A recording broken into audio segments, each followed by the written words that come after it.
আমার বোনেরা ওই মোবাইল থেকে দূরে থাকবেন, কারণ এই মোবাইল টিপার কারণে অনেক মা বোনেরা হারাম রিলেশন করে যুবকদের সঙ্গে প্রেম প্রীতি করে এক পর্যায়ে ওই যুবকের সঙ্গে পালিয়ে যায়। ওই দিন পরে ওই যুবক ওই মহিলাকে ব্যবহার করে ছেড়ে যায়, তখন ওই মহিলার পেটে বাচ্চা হয়ে যায়। এরপরে ওই যুবক মেনে নিতে চায় না, যখন মেনে নিতে চায় না, অবশেষে ওই যুবতী বোন আত্মহত্যা করে দুনিয়া থেকে বিদায় হয়ে যায়। এরকম হাজার হাজার ঘটনা আমাদের সমাজের ভিতরে আছে। এজন্য আমার মা বোনদেরকে বলছি, আপনি যদি পর্দা করেন, আপনি যদি আসিয়া আলাইহিস সালাতু ওয়াস সালামের মতো যদি একজন কামেল বান্দা হতে পারেন। আসিয়া আলাইহিস সালাতু ওয়াস সালাম কেমন কামেল বান্দি ছিলেন। আসিয়া আলাইহিস সালাতু ওয়াস সালাম ছিলেন ফেরাউনের বউ। ফেরাউন ছিল এই জমানার ভিতরে কুখ্যাত একজন ফেরাউন। সে খারাপ মানুষ, সে মানুষদেরকে শান্তিতে থাকতে দিত না। সে বলতো আমি খোদা, আমি রব। যখন এরকম ভাবে স্লোগান দিয়ে দিল মুসা আলাইহিস সালাতু ওয়াস সালামের প্রতি, আসিয়া আলাইহিস সালাতু ওয়াস সালাম ঈমান এনেছে। ঈমান যখন এনেছে, আসিয়া আলাইহিস সালাতু ওয়াস সালামের ঈমানের কথা ফেরাউন জেনে গেছে। এমনিতেই আসিয়াকে ডাকলে বলে, ওরে আসিয়া, তুমি নাকি ঈমান এনেছো? তুমি নাকি মুসার প্রতি ঈমান এনেছো? আসিয়া আলাইহিস সালাতু ওয়াস সালাম নাম দিয়ে বলেন, হ্যাঁ আমি ঈমান এনেছি, আমি মুসার প্রতি ঈমান এনেছি। যখন কিনা এই কথা বলবো, এই কথা বলার পরে আমার মা বোনেরা আসিয়া কি বললেন, ওরে আসিয়া তুমি ঈমান ছেড়ে দাও, তা না হলে তোমার কপালে খারাপই আছে। আসিয়া বলেন, ওগো ফেরাউন, আমার কপালে যা আছে আছে, আমার কোনো ভয় নাই, কারণ আমি আল্লাহর ইবাদত করি। মুসা আলাইহিস সালাতু ওয়াস সালামের উপর ঈমান এনেছি। তুমি আমাকে দুনিয়া থেকে বিদায় করে দাও, এতে আমার কোনো সমস্যা নাই, তারপরেও আমি ঈমান ছাড়ব না। ফেরাউন ডাক দিয়ে বলে, তুমি যদি ঈমান না ছাড়ো তাহলে কিন্তু তোমাকে দুনিয়া থেকে বিদায় করে দিবে। কিন্তু আসিয়া আলাইহিস সালাতু ওয়াস সালাম বলেন যে না, আমাকে দুনিয়া থেকে বিদায় করে দেন, তারপরেও আমার আফসোস নাই, কারণ আমি ঈমান এনেছি, আল্লাহকে ভালোবাসি, আল্লাহকে মহব্বত করি। কোন যুবক বোন বা ভাই তারা যদি গুনার কাছ থেকে যদি বিরত থাকে, এই গুনাহ থেকে যদি বিরত থাকে, তাদের দোয়া আল্লাহ রাব্বুল আলামিন কবুল করবেন। যত মুসিবতে থাকুক না কেন, যত পেরেশানি থাকুক না কেন, আল্লাহ রাব্বুল আলামিন তাদের দোয়া আল্লাহ তাআলা কখনো ফিরিয়ে দিবেন না। আর যদি আপনি গুনার কাজ করেন, মানুষদের সঙ্গে খারাপ আচরণ করেন, সদাচার না করেন, তাহলে দেখবেন আপনি যত দোয়া করবেন আপনার দোয়া সহজে কবুল হবে না। আসিয়া আলাইহিস সালাতু ওয়াস সালাম তিনি ফেরাউনের বউ ছিল। ফেরাউন খুব প্রতাপশালী একজন রাজা ছিল। সে বলেছে যে আমি হচ্ছি খোদা, আমি হচ্ছি কি খোদা। আসলে সে তো খোদা না, সে হচ্ছে খোদা, তার ভিতরে কোনো কিছুই নাই। সে তার স্ত্রী আসিয়া আলাইহিস সালাতু ওয়াস সালামকে বলে, ওরে আসিয়া, তুমি যদি ঈমান যদি না ছেড়ে দাও তাহলে কিন্তু তোমাকে দুনিয়া থেকে বিদায় করে দেব। শেষ পর্যন্ত আসিয়া আলাইহিস সালাতু ওয়াস সালামকে নির্যাতন করতে করতে দুনিয়া থেকে বিদায় করে দেওয়া হয়েছে। এরপরও তিনি ঈমান ছাড়েন নাই। এজন্য তিনি ঈমান ছাড়েন নাই, আল্লাহর প্রতি বিশ্বাস করেছেন, আল্লাহকে ভালোবেসেছেন, আল্লাহ রাব্বুল আলামিনের উপর এমন ঈমান আনছে জীবনটা পর্যন্ত দিয়ে দিয়েছে। তারপরেও তিনি ইসলাম আর আল্লাহর কোরআন থেকে, আল্লাহর বিধান থেকে তিনি কখনো সরে যান নাই। ঠিক তেমনি ভাবে আপনি আমি বিভিন্ন কাজ করি, সংসারের ঝামেলা থাকতে পারে, অনেক মা বোনদের অনেকের বিভিন্ন সমস্যা থাকতে পারে, তারপর নামাজের সময় হলে সব কাজ বাদ দিয়ে তারপরে আপনি নামাজের ভিতরে যখন যাবেন, নামাজের ভিতরে যাওয়ার পরে আল্লাহ রাব্বুল আলামিন ফেরেশতাদেরকে ডেকে ডেকে বলবেন, ও ফেরেশতারা, আমার এই বান্দি এত কাজ করার পরেও, এত কিছু করার পরেও আমার এই বান্দি নামাজের ভিতরে আছে, আমার বান্দি কি চায়? তখন ফেরেশতারা বলে, আল্লাহ আপনার বান্দি জাহান্নামের আযাব থেকে মুক্তি চায়, কিংবা আপনার বান্দা জাহান্নাম থেকে মুক্তি চায়। তখন আল্লাহ রাব্বুল আলামিন বলবেন যে ঠিক আছে, আমার বান্দি যেহেতু জাহান্নাম থেকে মুক্তি চায়, আমি আল্লাহ তার সকল গুনাহ মাফ করে দিলাম। সুবহানাল্লাহ। এজন্য আমার মা বোনেরা, টাকার জন্য অনেক মা বোনেরা আছে গুনার কাজে লিপ্ত হয়। এই দুনিয়ার সময় কয়দিনের, একদিন না একদিন এই দুনিয়া থেকে আবার আপনার বিদায় হতে হবে। কাফনের কাপড় পরায়া আপনাকে আমাকে যখন অন্ধকার কবরে রাখবে, সেদিন আল্লাহর সামনে দাঁড়ায় কি জবাব দেব? কি জবাব দেব আল্লাহর সামনে দাঁড়িয়ে? এজন্য আপনার আমার সর্ব অবস্থায় আপনার আমার ঈমান নিয়ে টিকে থাকতে হবে। আর বর্তমান সময়ে কি আর বলবো, ঈমান নিয়ে টিকে থাকা খুবই কঠিন। টাচ মোবাইল যাদের হাতে আছে, এই টাচ মোবাইল গুনার দিকে মানুষদেরকে নিয়ে যায়। অনেকে টাচ মোবাইল ব্যবহার করে গুনাহ করে না, এটা কিন্তু কেউ বিশ্বাস করবে না। এজন্য আপনার আমার সর্ব অবস্থায় গুনাহ থেকে বাঁচতে হবে। গুনাহ থেকে যদি আমি বাঁচি, আপনি আমার যত দোয়া করব, যত ইবাদত করব, আল্লাহ তাআলা সবকিছু কবুল করবেন। ঠিক তেমনি আমার মা বোনেরা গভীর মনোযোগ দিয়ে শুনবেন। এক এলাকার ভিতরে একজন কথাবিচারী লোক ছিল। ওই লোকটা ছিল লম্পন, ওই লোকটা ছিল এক নম্বরের লুচ্চা। ওই লোকটা কি করতো? হাজারো মহিলাদের সঙ্গে জিনা করেছে, হাজারো মহিলাদের সঙ্গে ব্যভিচার করেছে, হাজারো মহিলাদেরকে এরকম ভাবে সে জিনা করেছে।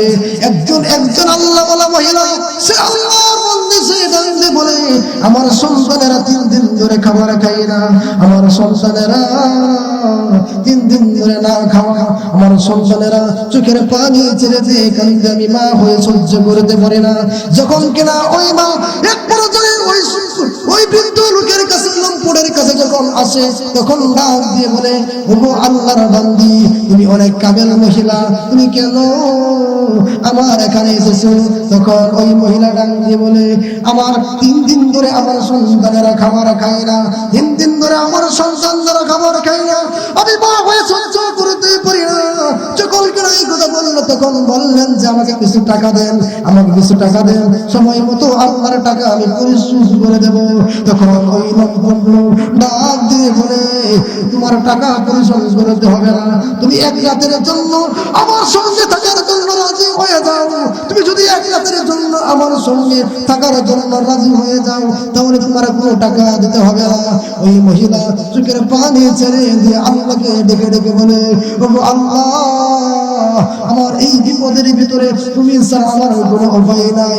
ওই মহিলা চোখের পানি ছেড়ে দিয়ে আল্লাহর বন্দে চোখের পানি ছেড়ে দিয়ে আল্লাহ রাব্বুল আলামিনকে বলে, প্রভু আমাকে এই বিপদ থেকে হেফাজত করো।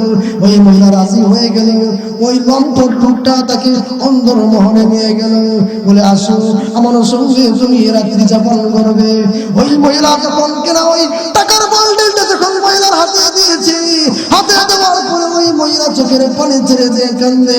ওই লম্পট লোকটা ডেকে ডেকে বলে, ওগো বোন, তুমি চোখের পানি ছেড়ে দিয়ে কেন কান্দো? তোমার কান্নার কারণ কি? এমনিতে ওই বোনটা ডেকে ডেকে বলে, আমার চেহারা, আমার এই চেহারা দুনিয়ার কোনো মানুষ দেখে নাই, দুনিয়ার কোনো মানুষকে আমার চেহারা আমি দেখাই নাই, আমার এই সুন্দর চেহারা কাউকে দেখাই নাই, আমার শরীর কেউ স্পর্শ করে নাই। আজকে আমার সন্তানের জন্য, আজকে আমার এই পেটের ক্ষুধার জন্য তোমার কাছে আসতে হয়েছে, এজন্য আমি তোমার কাছে এসেছি। এমনিতে ওই লম্পট লোকটা ডেকে ডেকে বলে, আমি তো তোমার শরীরে টাচ করি নাই, আমি তো তোমার শরীরের ভিতরে কোনো আঘাত করি নাই, তুমি চোখের পানি ছেড়ে দিয়ে কান্দো কেন?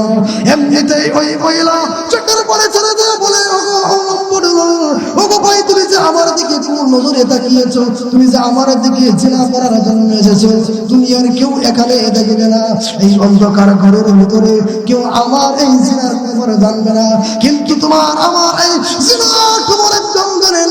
তিনি বলেন, আল্লাহ রাব্বুল আলামিন, আল্লাহ রাব্বুল আলামিন তোমার আমার সবকিছু দেখতেছেন। এমনিতে ওই লম্পট লোকের অন্তরে মায়া হয়ে গেল।